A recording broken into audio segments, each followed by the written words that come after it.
ആദ്യമായിട്ട് കപ്പ നമുക്കൊന്ന് ക്ലീൻ ചെയ്തെടുക്കാം.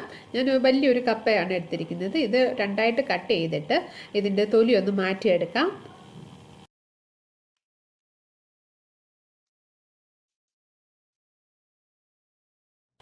കുക്കിങ്ങിൽ അധികം എക്സ്പേർട്ട് അല്ലാത്തവർ കട്ട് ചെയ്യുമ്പോഴൊക്കെ കൈ അല്പം ശ്രദ്ധിച്ച് വേണം കട്ട് ചെയ്യാൻ.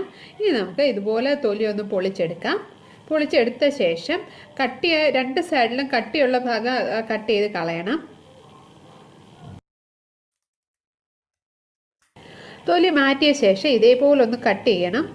കട്ട് ചെയ്യുമ്പോഴൊക്കെ വളരെ ശ്രദ്ധിച്ച് വേണം കട്ട് ചെയ്യാൻ.